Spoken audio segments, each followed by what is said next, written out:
Je vais maintenant vous montrer dans Photoshop Element 10 comment rajouter un effet Lomo. Lomo était un appareil photo qui présentait comme particularité de mettre beaucoup de vignettage sur les images avec un effet sur la photo. Alors pour ce faire, je vais aller ici dans le menu Retoucher et Retouche photo guidée. Vous avez ici dans Effets de la photographie deux effets Photo Lomo et effet Orton. On va déjà commencer par l'effet Lomo.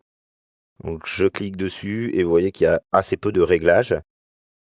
Voilà ce que ça va donner avant la photo et après. Vous voyez, c'est ce fameux effet Lomo. Je vais faire un traitement croisé de l'image.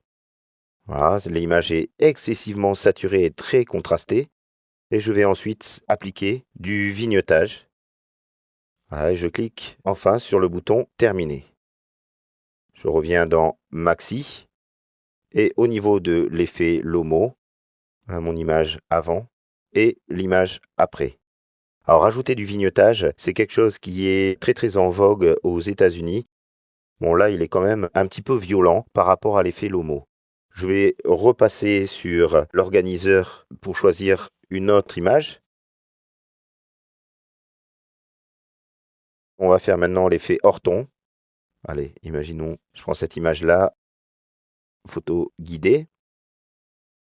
Et l'effet Orton permet en fait de rajouter quelque chose d'un petit peu irréel sur l'image avec une gestion du flou. Vous voyez là encore, il y a assez peu de réglages. Je vais donc ajouter un effet Orton. Ça sature un petit peu plus les couleurs et ça augmente très sérieusement le contraste. Je vais augmenter le flou sur cette image. Je vais augmenter le bruit. On va le faire pour de vrai à fond.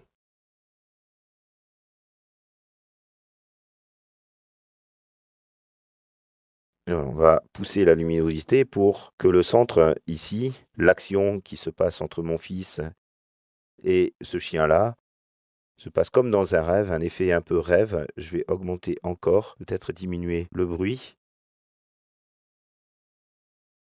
Voilà ce que ça donnait avant-après. Ok, je vais faire terminer. Je rebascule en vue maxi pour vous montrer. Là, ça a rajouté deux autres calques, un effet focus et l'effet blur. Vous voyez que c'est quand même très prononcé. Ok, voilà donc comment on applique un effet Lomo et un effet Orton sur ces images.